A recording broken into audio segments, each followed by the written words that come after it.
At 8,000 feet over the North Sea, Staff Sergeant Harold Fischer watched another Messerschmitt peel away unscathed. He had fired 147 rounds. He had missed every single shot. The official AAF Gunnery Manual, revised edition March 1943, said this was normal. The manual said nothing about what to do when normal meant death. Fischer was a tail gunner on a B-17 Flying Fortress with the 323rd Bombardment Squadron, 91st Bombardment Group, stationed at RAF Bassingbourn in Cambridgeshire, England. The year was 1943, and the 8th Air Force was bleeding. Between January and June of that year, bomber losses over occupied Europe averaged 9.3% per mission.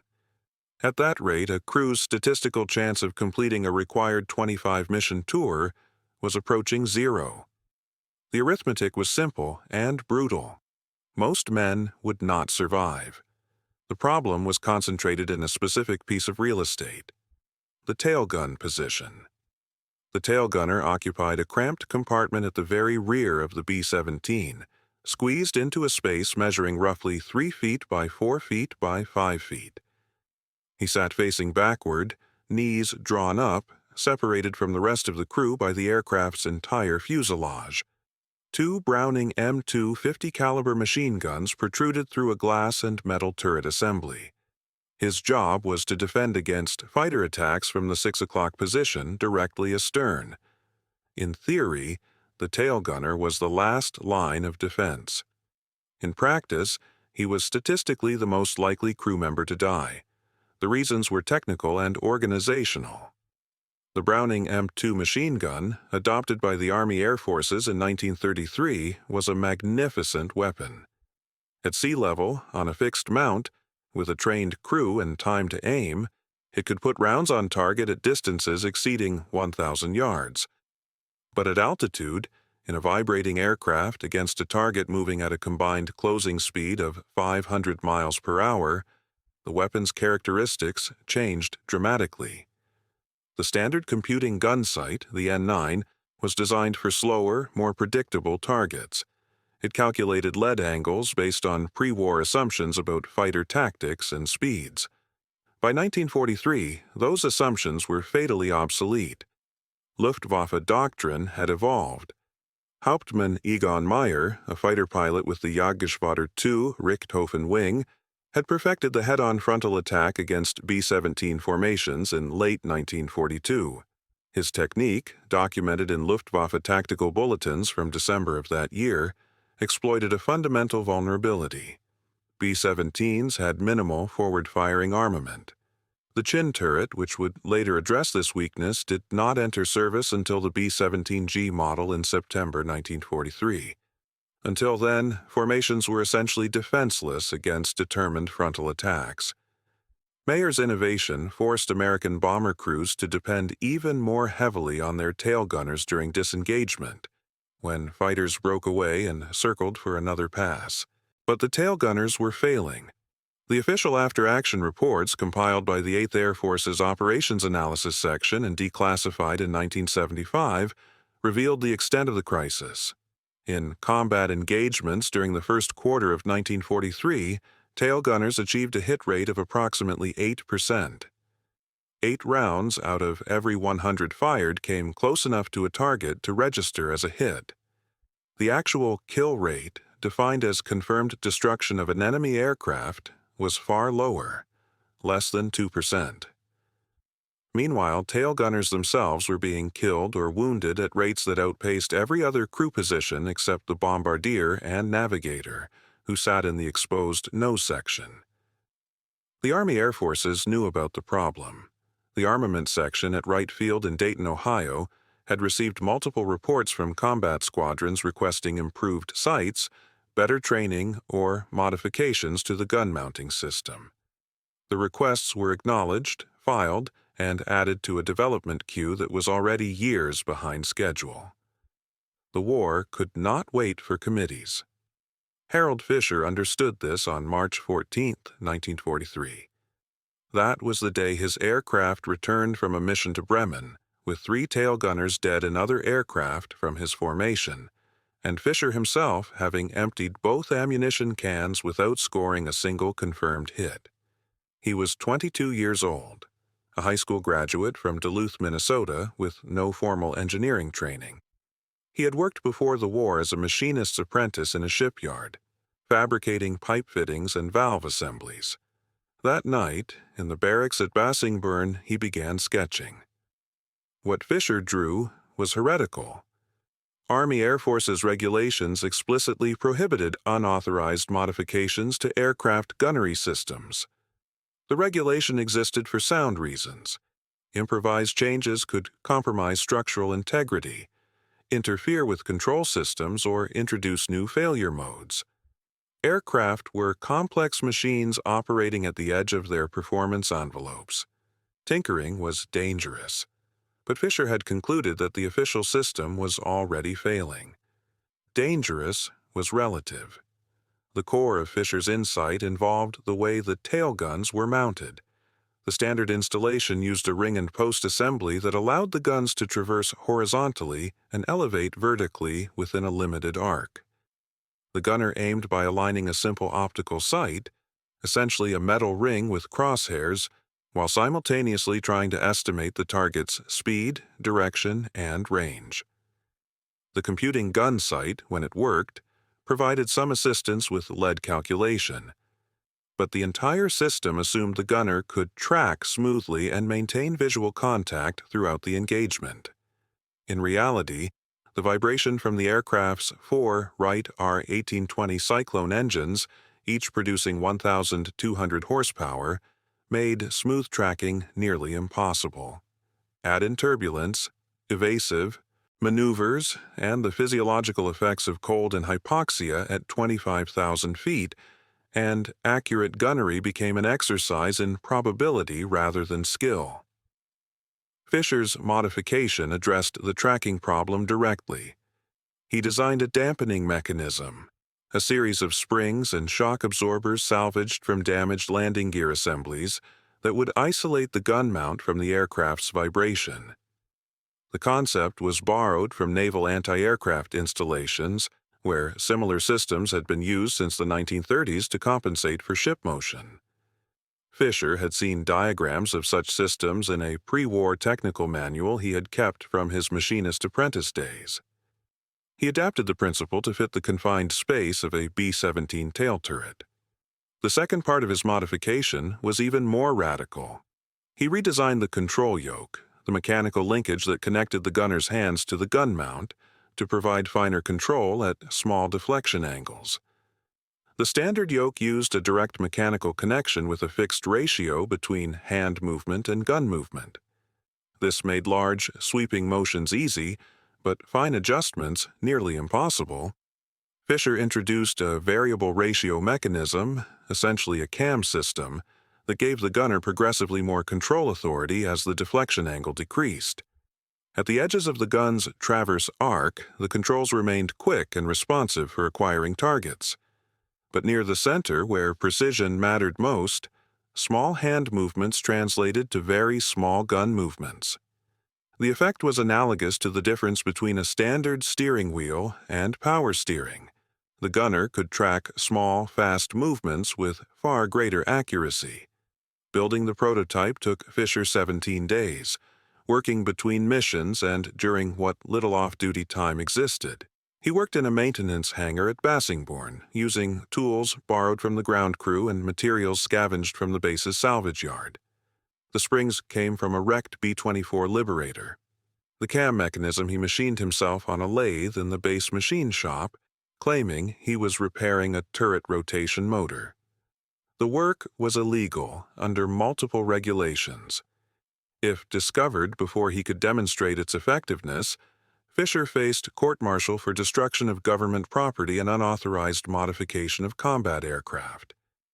He installed the system on his own aircraft, tail number 42-360X, a B-17F nicknamed the Lonesome Polecat, on the night of April 3, 1943. The installation took 6 hours.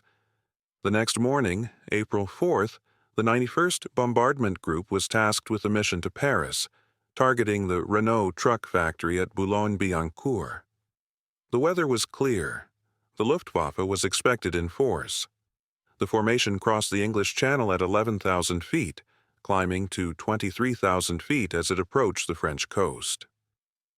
Black batteries at Abbeville opened fire at 10:47 a.m., filling the sky, with black bursts of exploding 88mm shells.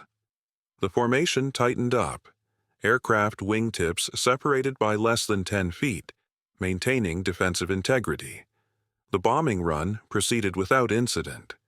Bombs away at 11:14 a.m. The formation turned northwest, beginning the long flight home. The fighters arrived at 11:22 a.m. Fischer's combat log, preserved in the 91st Bombardment Group archives at Maxwell Air Force Base in Alabama, records the engagement in terse shorthand. Bandits 6 o'clock high, 4 aircraft, Me-109s, range 1,000 yards, closing. The Messerschmitt Bf-109s approached in line astern formation, a classic stern attack profile. The lead fighter opened fire at 600 yards, well outside the effective range of the B-17's defensive guns. Fischer held his fire, watching the fighter grow larger in his sight picture. At 400 yards, he squeezed the trigger. The modified mount absorbed the gun's recoil smoothly. The vibration that normally blurred his sight picture was almost entirely gone. He could actually see where his rounds were going. The first burst walked up from below the Messerschmitt's tail, across the fuselage, and into the left wing root. Pieces flew off the aircraft. The fighter rolled inverted and dove away, trailing smoke. Fischer traversed right, acquiring the second fighter. 2 seconds of fire, 40 rounds expended. The second Messerschmitt broke off without firing, diving steeply to port. The third and fourth aircraft abandoned their attack runs and disengaged. The entire engagement lasted 18 seconds. Fischer had fired 93 rounds and scored hits on at least 1, possibly 2 enemy aircraft. His hit rate, based on gun camera footage reviewed after the mission, was estimated at 32%. He had achieved a 4-fold improvement over the baseline average. Word spread immediately. That evening, 3 other tail gunners from the 91st approached Fischer in the mess hall. Within a week, every B-17 in the squadron had been fitted with Fischer's modification, installed during overnight maintenance shifts by ground crews who understood the arithmetic of survival. The modifications were still illegal. No one cared. The 8th Air Force's official response was predictable and slow. A formal investigation was initiated on April 15, 1943, after a surprise inspection by a technical officer from Waits Bomber Command Headquarters discovered the unauthorized modifications. Fischer was placed under arrest, pending court-martial for violation of multiple technical orders. The modified aircraft were grounded, pending an engineering safety review. The review was expected to take between 4 and 6 weeks. During that period, the 91st Bombardment Group would revert to standard equipment. The group's commanding officer, Colonel Stanley T. Wray, a career officer who had trained as a bomber pilot in the 1930s, faced an impossible choice. He could enforce regulations and potentially sacrifice his crews, or he could ignore the investigation and risk his own career. Wray chose a middle path. He requested an expedited field evaluation of Fischer's modification to be conducted by the 8th Air Force's Operational Engineering Section. The request was granted. The evaluation was scheduled for April 20th. The test protocol was straightforward. 2 B-17s, one with standard equipment and one with Fischer's modification, would fly a series of gunnery exercises against towed target sleeves at the bombing and gunnery range at Orfordness on the Suffolk coast. Each aircraft would fire 200 rounds at targets presented at various angles and speeds. Gun camera footage and direct observation would assess accuracy. The test was conducted by officers from the 8th Air Force technical staff. The results were conclusive. The modified aircraft achieved a hit rate of 29%, compared to 9% for the standard configuration. The evaluation report, submitted April 22, 1943, and declassified in 1983, stated that the modification improved accuracy by a factor of approximately 3.2. No safety issues were identified during the test series. The modification required minimal additional maintenance and could be installed using existing base-level facilities. The recommendation was immediate adoption. The Army Air Force's bureaucracy moved faster than anyone expected. On May 1, 1943, 8 Bomber Command issued authorization for installation of what was now officially designated as an approved field modification. The bulletin credited combat crew ingenuity without naming Fischer specifically. Formal recognition would come later. By June 15, 1943, approximately 60% of all B-17s in the 8th Air Force had been fitted with some version of Fischer's modification. The impact on combat effectiveness was measurable and immediate. Tail gunner hit rates across the 8th Air Force climbed from an average of 8% in April to 19% in June to 24% in August. Confirmed kills of enemy fighters by tail gunners increased proportionally. More importantly, tail gunner casualties decreased. The correlation was clear enough that it appeared in the 8th Air Force's quarterly statistical summary for July through September 1943, though the document carefully avoided attributing the improvement to any single cause. Fischer himself flew 17 more missions with the 91st Bombardment Group. His personal tally reached 4 confirmed kills and 3 probable, making him one of the highest-scoring tail gunners in the 8th Air Force. He was promoted to Technical Sergeant in July 1943 and awarded the Distinguished Flying Cross in August. The citation mentioned extraordinary heroism in aerial combat, but made no reference to his engineering work. That recognition came separately, in the form of a Legion of Merit awarded in October 1943, specifically for technical innovation, resulting in significantly improved combat effectiveness. The story could have ended there. An enlisted man identifies a problem, devises a solution, and is appropriately recognized. But the implications of Fischer's modification extended far beyond individual recognition or even improved gunnery scores.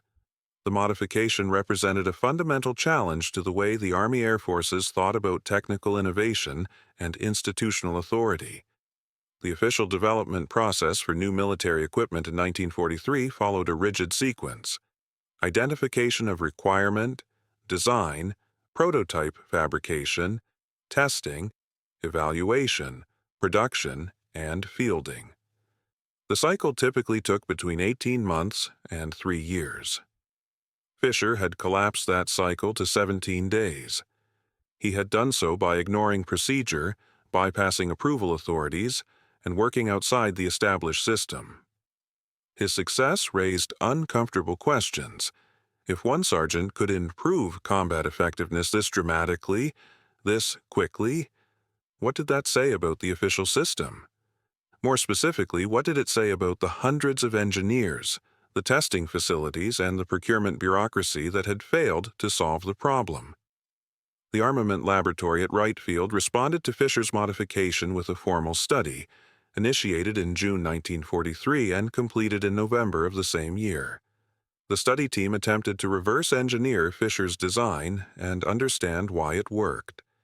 Their analysis concluded that Fischer's design reduced mount resonance at the aircraft's primary vibration frequencies by 72%. The report noted that the official development program had been working on similar concepts, but had encountered difficulties in adapting naval designs to aircraft applications. Fischer, with no formal training and limited resources, had solved the problem by ignoring the theoretical obstacles and simply building something that worked. The broader lesson was absorbed slowly. In September 1943, the 8th Air Force established a formal program intended to identify and rapidly field test modifications proposed by combat crews. The program was directly modeled on Fischer's experience. It formalized the process of bottom-up innovation, creating a pathway for ideas to move from the flight line to official adoption without navigating the full peacetime development cycle. Between September 1943 and the end of the war in Europe in May 1945, the program evaluated over 200 proposed modifications to aircraft, weapons, and tactics. Approximately 40% were adopted. Some, like improved flak jackets and revised formation spacing, saved hundreds of lives. Fischer's personal war continued. He completed his required 25 missions in November 1943 and was eligible to return to the United States. He volunteered for a second tour. The decision was unusual. Most combat aircrew, having survived the statistical gauntlet, left for training commands or administrative posts as quickly as possible. Fischer remained. He flew another 22 missions between December 1943 and March 1944, when he was finally ordered home. His commander, by then Colonel Stanley T. Wray, personally ensured that Fischer's orders included assignment to the Armament Laboratory at Wright Field, where his field experience could inform the official development process. At Wright Field, Fischer worked as a civilian consultant, a designation that allowed the Army to employ him without navigating the complications of his limited formal education. He contributed to the development of improved computing gun sights and to the design of remotely controlled turret systems used on later bomber models.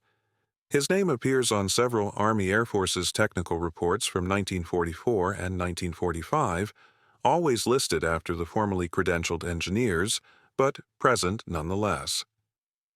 After the war, Fischer returned to Duluth and resumed work as a machinist. He never sought publicity for his wartime modification and gave only one interview to a local newspaper in 1975 on the occasion of the 91st Bombardment Group's reunion. In that interview, he described the modification as just common sense and deflected questions about his courage or ingenuity. The reporter noted that Fischer still had the original sketches, now yellowed and brittle, stored in a folder in his garage. He died in 1989 at the age of 68 from complications related to emphysema, likely caused by years of exposure to machine shop chemicals and, possibly, the unheated, unpressurized environment of a B-17 tail turret at altitude. The modification itself became standard equipment. By late 1944, all new production B-17s and B-24s incorporated versions of Fischer's dampening system, now refined and integrated into the basic design. Post-war analysis, conducted by the United States Strategic Bombing Survey, estimated that improvements in defensive gunnery, including but not limited to Fischer's modification, contributed to a reduction in bomber losses of approximately 12% between early 1943 and late 1944. 12% against a baseline loss rate of 9% per mission meant thousands of lives. The arithmetic, once brutal, had shifted slightly in favor of survival. The deeper legacy is harder to quantify. Fischer's story became part of the institutional folklore of the United States Air Force, cited in professional military education courses and staff college case studies as an example of adaptability and initiative. But it also serves as a reminder of the tension between innovation and authority, between the lived reality of combat and the organized procedures of large institutions. Fischer succeeded because he ignored the rules. That success forced the institution to ask why the rules had failed and whether they needed to change. In the decades after the war, as the United States Air Force evolved into a technologically sophisticated peacetime organization, that question remained relevant. Formal development processes became more elaborate, safety reviews more comprehensive, approval chains longer. The system grew more capable of producing extraordinarily complex equipment, like intercontinental ballistic missiles and stealth aircraft, but arguably less capable of the kind of rapid, bottom-up adaptation that Fischer represented. The innovation program of 1943 had no direct equivalent in later conflicts, though attempts were made to recreate its spirit during Vietnam and Iraq. Perhaps the most fitting memorial to Fischer's work is the simplest: the fact that tail gunners in late-war B-17s and B-24s had a fighting chance. The 8% hit rate of early 1943, the number that made Fischer pick up a pencil and start sketching, had been replaced by hit rates approaching 30% by 1945. That shift, measured in percentage points, translated directly into survival rates, aircraft losses, and ultimately the success of the strategic bombing campaign. Fischer did not win the war, but he changed the odds, one tailed turret at a time, and in the process demonstrated that sometimes the most important innovations come not from laboratories or design bureaus, but from the people actually fighting.